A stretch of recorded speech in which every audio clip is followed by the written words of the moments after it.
Saudações, investidores! Bitcoin agora cotado a $46.560.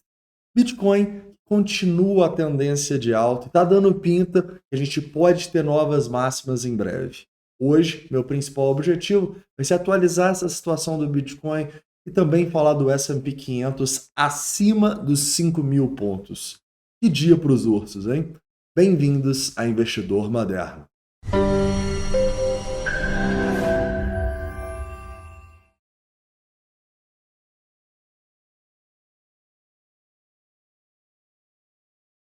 Investidores, hoje eu quero começar aqui falando um pouco sobre o Bitcoin, né? Bitcoin que realmente conseguiu romper aquela zona psicológica dos $45.000, né?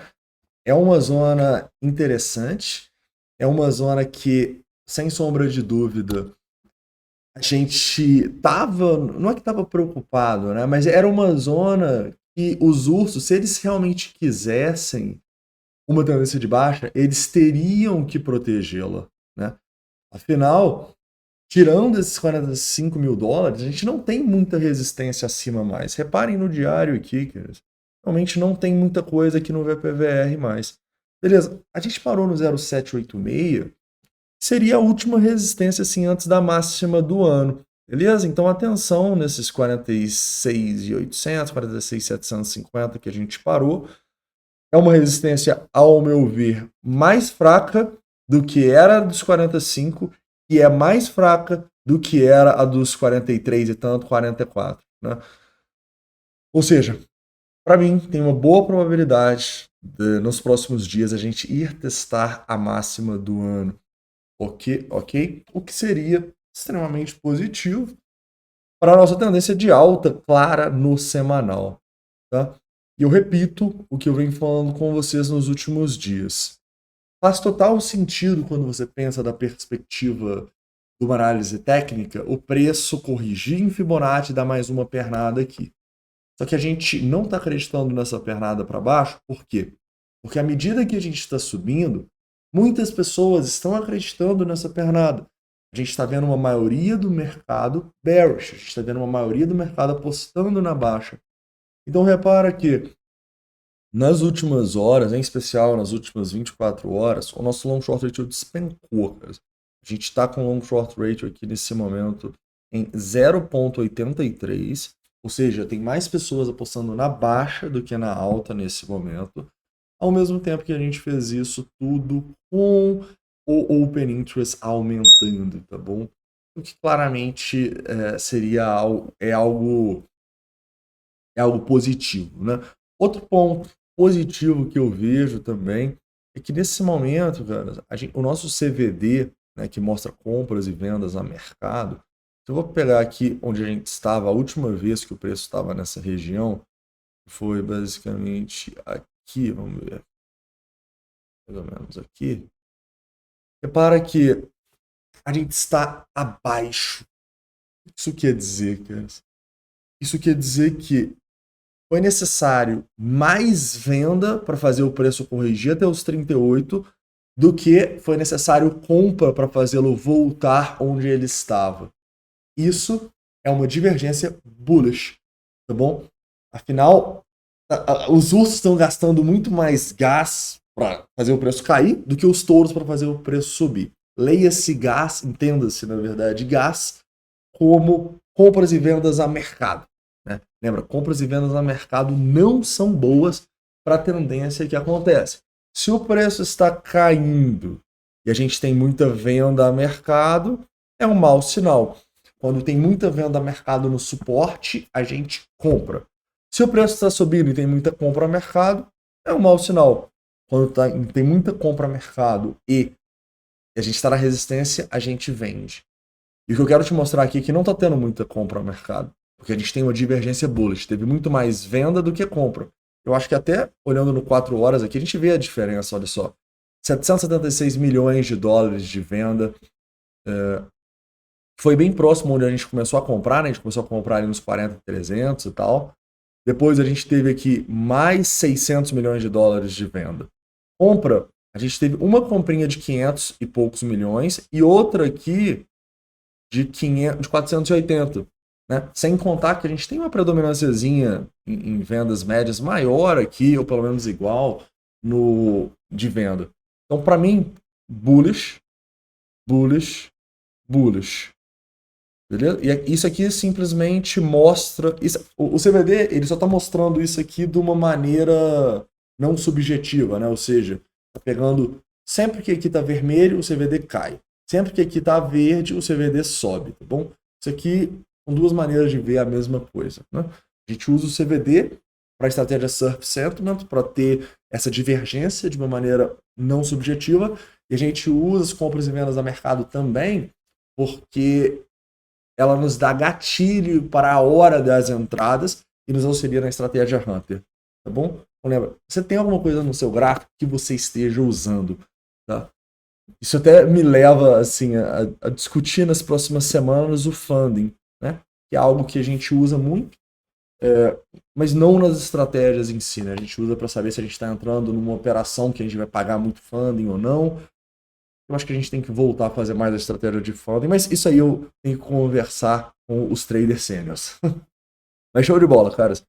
Então, na minha opinião, a situação está muito boa, tendência de alta. A gente teve uma comprinha mercado forte aqui, justamente até os rompendo os 46 e pouco ali, mas a gente já passou desse topo, caras. Então a gente realmente está muito forte, tá?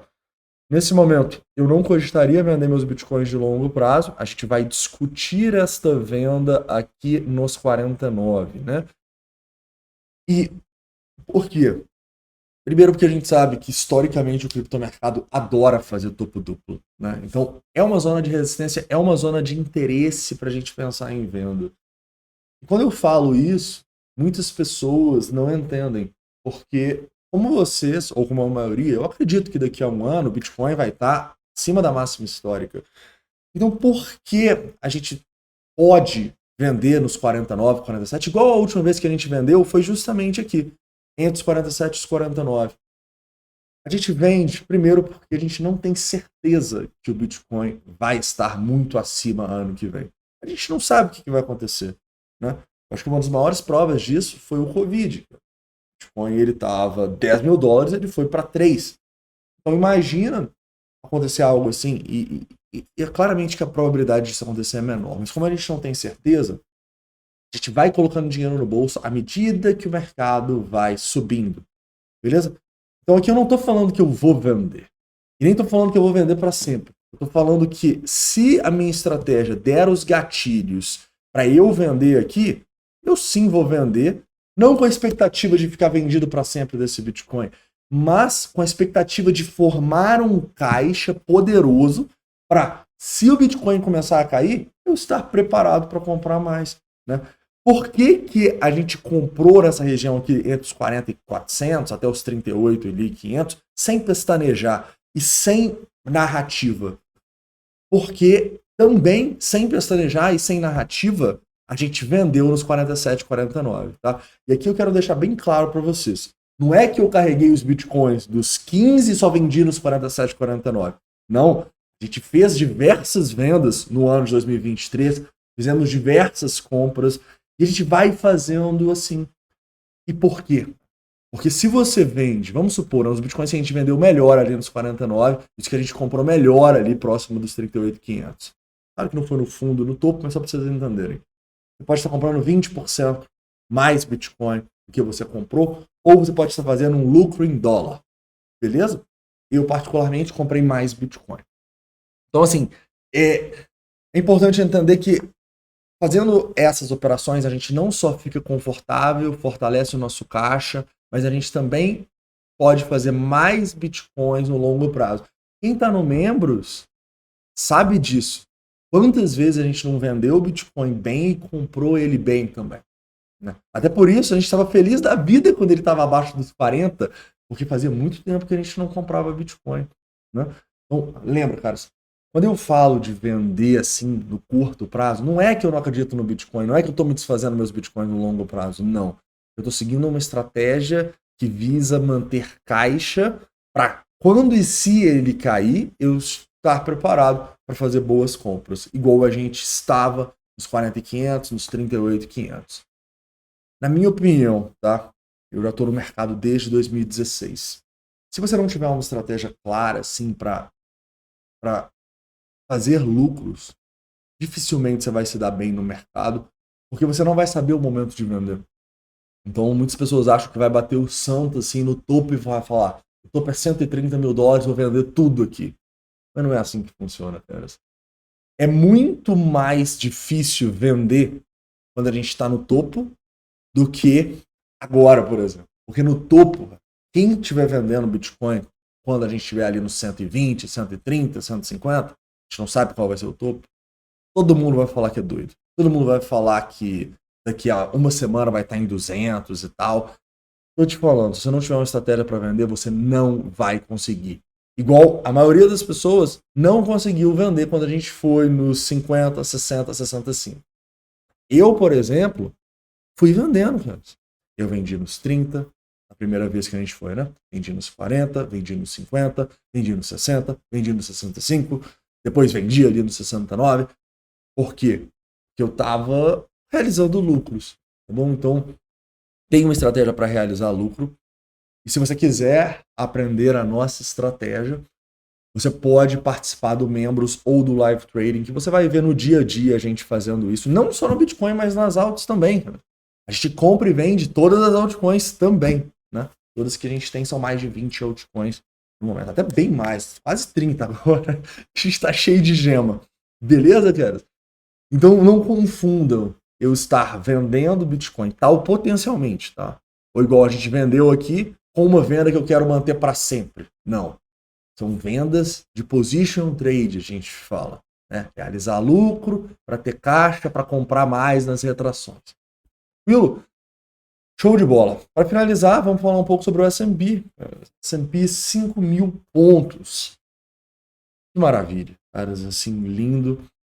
Vocês sabem que durante todo o ano de 2023 e esse ano eu fui extremamente bullish com o S&P 500, mesmo com todos os Cavaleiros do Apocalipse dando 1000 narrativas para queda. Cara, a gente sabe que a narrativa não importa. Importa uma estratégia clara. Né? Então a gente aproveitou para comprar S&P 500 nos 3.500 pontos. Depois a gente comprou ele nos 3.800, duas vezes. Depois a gente comprou ali abaixo dos 4.200 até os 4.100. Agora nós estamos nos 5.000. E aí o que vai acontecer? Né? Provavelmente vão continuar as narrativas. Eu já estou vendo a narrativa agora de pessoas falando que depois do pivô do Fed vai começar a cair. Sério, velho? Sério mesmo? Então, assim, as narrativas elas sempre vão existir e agradeçam por essas narrativas baixistas, porque é só graças a essas narrativas baixistas que as pessoas continuam vendidas. Que as pessoas perdem uma alta no S&P 500 de 44%, na Nasdaq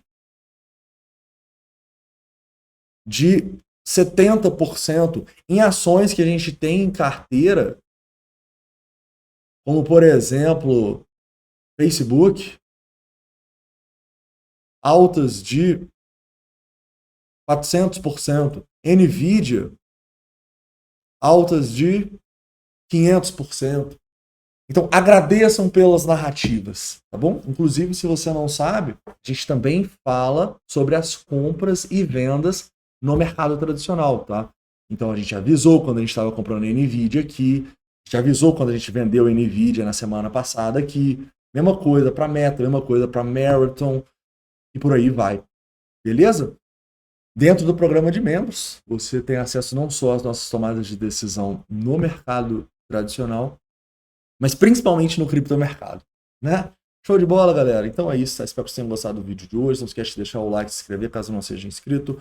Eu tô gravando nesse horário porque eu vou viajar.